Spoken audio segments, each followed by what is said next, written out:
It's official. The robots and AI have started executing on their plan for world domination. Citizens of the Earth, you will be destroyed.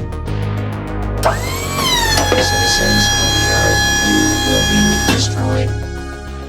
But before they do, we wanted to see how effective AI is at cognitive behavioral therapy. Now, we completely understand that this is a touchy topic for certain people, and no, we're not saying that AI should be used as a replacement for your medical professionals, because as it stands, technology just isn't there yet, and who knows if it ever will be.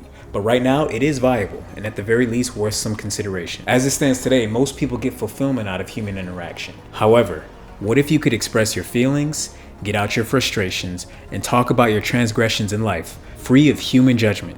Today, we're going to set up an AI chatbot for cognitive behavioral therapy to see how good it is at helping my brother Moff, who deals with schizophrenia. Now, what types of content can you actually create with AI as it stands today? They've got everything nowadays. There's tools to help generate natural sounding language and text, generate images, and now the big dogs, aka Meta and Google, are working on AI video generation. I repeat, AI video generation. This means a user can type a prompt into an AI-powered application and the software will spit out a video generated strictly by AI. Let's investigate some of the real-world applications of AI as it relates to mental health. First one I want to talk about is Character.AI, which is a website that allows users to create AI-generated characters, chatbots that can hold their own conversations. Now, these chatbots are not like the ones you see for tech support during off hours or like Black Friday Eve or something. Those bots are typically built on a series of canned responses that are pre-programmed and run on an as-needed basis. Character.AI, on the other hand, is using AI that calls upon vast amounts of available data on the internet that's capable of doing math, remembering context of a conversation, searching the internet for all kinds of relevant information to the conversation, and speaking different languages. Currently, the software is free to use and users can make unlimited chatbots. The key with creating a chatbot is all in its initial configuration. The initial greeting and description define the characteristics and mannerisms of the bot. The bots will also learn new traits based on the conversation that you're having with it. This is where you need to figure out what exactly do you want your chatbot to do, and when you first select a chatbot, you're prompted with the option to set a name. For our bot, I went with a psychosis therapist bot. And a greeting. Couldn't really think of a good greeting, so I went with I advise people about the voices they are hearing and inform them when they may be symptomatic.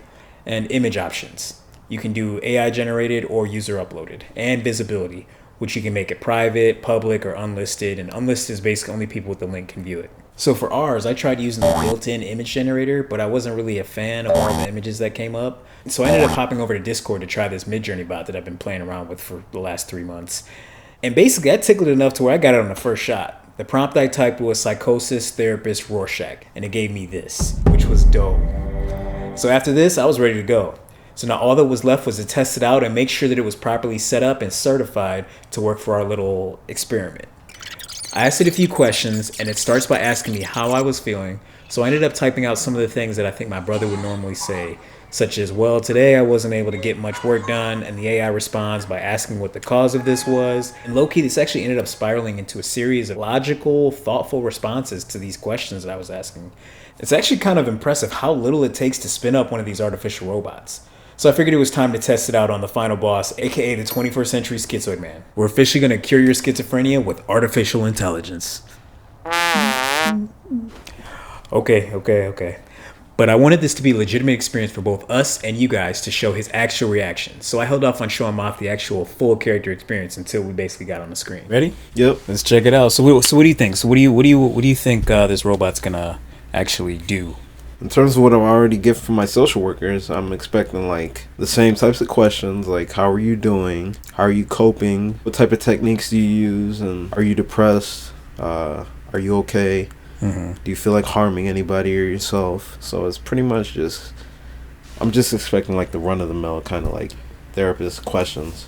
So you're expecting run-of-the-mill. So this is actually, I think this thing is going to go pretty deep, right? So this is meant to be a psychosis bot, right? Mm-hmm. So I think it's gonna, so I think it already knows that you hear voices. It already knows the context of the things you go through, right? Mm-hmm. So it has that historical data. So I think it's just gonna get straight down to like, okay, so I think you're hearing voices. Like, what are your coping mechanisms?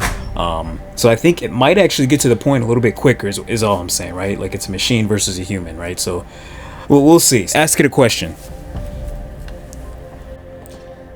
Maybe I should make it a tough one. Well, go ahead. Yeah, okay. What are some hard skills have some fun with this. that can be used to deter auditory hallucinations? So what did it actually return for you?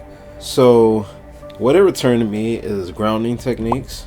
Exercise, which that's something you do, right? Try not to isolate yourself because isolation will make the voices worse. That's true, right? I'm assuming. And finding things you can focus on, like a mantra, object, person, animal, or even a game to get your brain off the voices. So what do you think about that?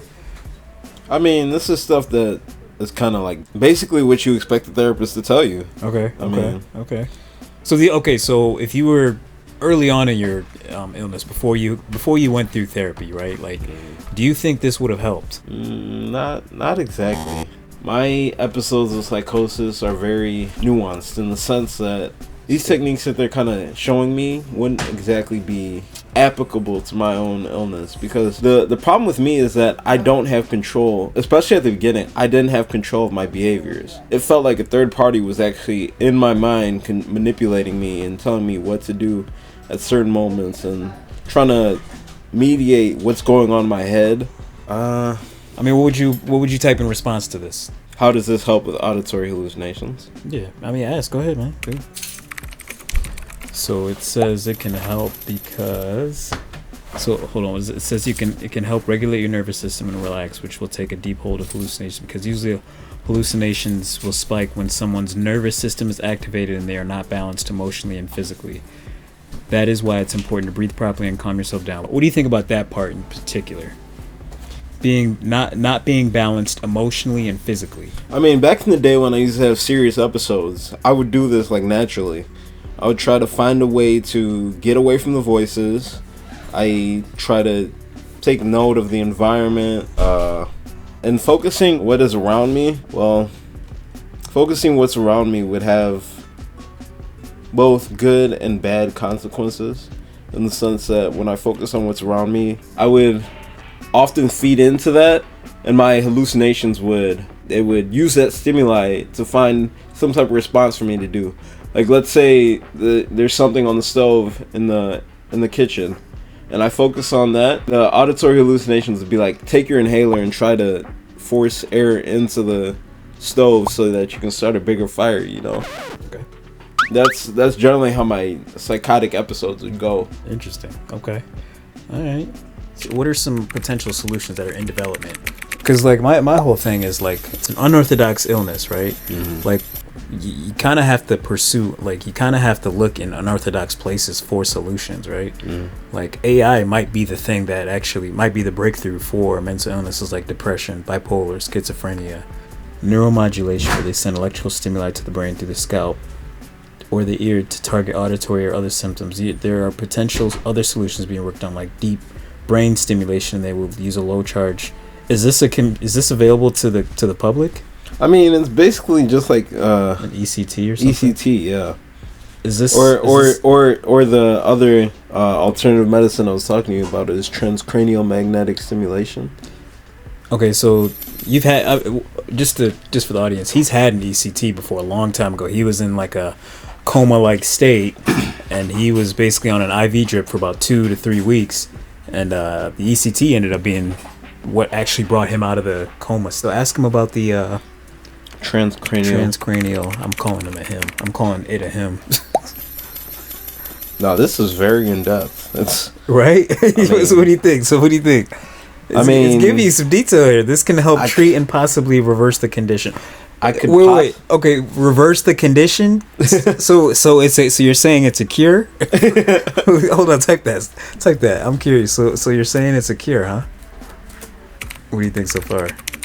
Well, I mean, honestly, I could get a lot of this by Googling it myself, but of course. But it makes that information like available for you all in one spot. Like, you don't have to go to the therapist, you don't have to look for terminology. It sends you like everything in a uniform, compact, and kind of like info, like little info bursts, you know. So I think we gotta try transcranial That's a little magnetics. expensive. How much is that?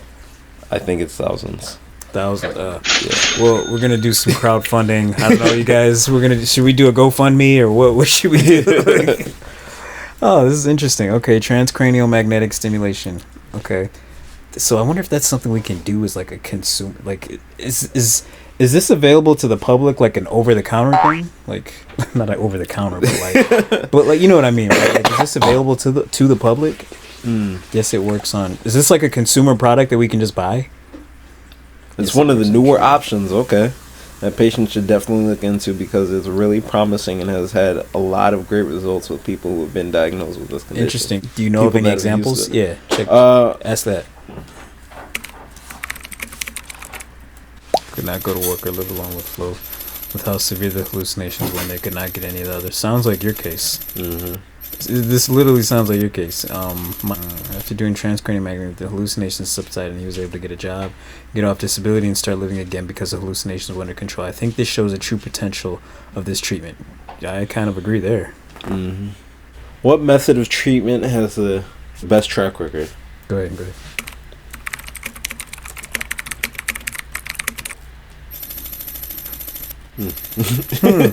Interesting. 70% with hallucinations and other symptoms. 70%. All right, is this? I gotta see. Is this actual information? Medication and CBT and other traditional methods like that can work. Like, This is kind of golden. This is actually good information. That is why the transcranial magnetic stimulation is definitely a better option and is more likely to get rid of the symptoms or definitely reduce them. So that would be my vote for the med. So about those last few responses on transcranial magnetic stimulation, we're going to go out on a limb and say those responses are up for interpretation. When you Google transcranial magnetic stimulation success rates, a blog post from a medical office that specializes in transcranial magnetic stimulation pops up, and their article actually supports some of the points that the AI made. Or you can look at it a different way and more realistic way, aka this result was the #1 result in Google, and the AI formulated many of its responses to our series of questions based on that article it was previously trained on from almost 2 years ago. It's also important to note that TMS falls under the category of alternative treatment, and it's not widely used or emphasized in the psychiatric world, which means the data for something like this is relatively limited. So asking AI for information on something like this may be a tall order. Also, TMS is positioned more as a treatment for depression and is not as heavily promoted as a treatment for schizophrenia.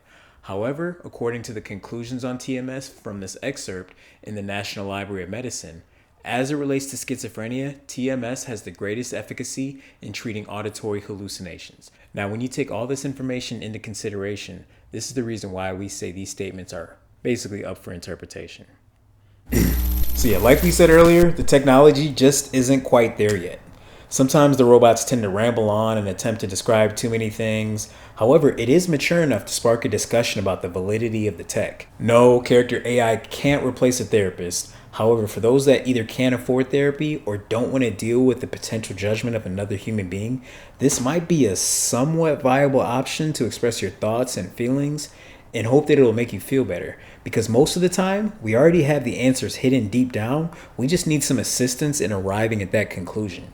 Something like this might be extremely useful for someone to understand their illness a bit better. I would almost prefer using something like this than having to shift through the garbage collection of posts that Google's going to return back these days. In all honesty, whether you're a fan of AI or not, a large majority of people have been moving closer and closer to using technology in their mental health treatment. You've got apps like Talkspace or BetterHelp, which are online therapy apps, or Calm, which is a sleep and meditation app. A lot of people are using these. Now, when you compare these to the capabilities of using AI to create solutions, the possibilities are endless. Apps like Talkspace are great because you can talk to a human being right in your living room. There's still a human interaction, but it removes friction by not requiring you to get out of the house and leave and get in your car and all that. It's not really as personal as walking into an actual therapist office and sitting down to have a face-to-face conversation with a medical professional, but for a lot of people, it works just fine. AI could potentially take this a step further by giving people the option to remove the human interaction altogether, which could potentially be dangerous and can make anxiety disorders and issues worse for some people. This is going to be a major concern, and it's going to be an interesting point to monitor as technology improves. We're just scratching the surface of how AI can be used in conjunction with apps like these to create tangible solutions to solve complex problems. So in the end, mental health is a very unorthodox phenomenon that we still don't fully understand. Maybe it's time we start to consider some very unorthodox solutions to help diagnose these issues that are affecting humans in such a significant way. There's no doubt that social media and modern tech is contributing directly to the rises of social anxiety and depression, but maybe with advancements such as artificial intelligence, we can figure out actual solutions to serious mental health issues instead of maybe just having to cope. Or maybe they will destroy us all.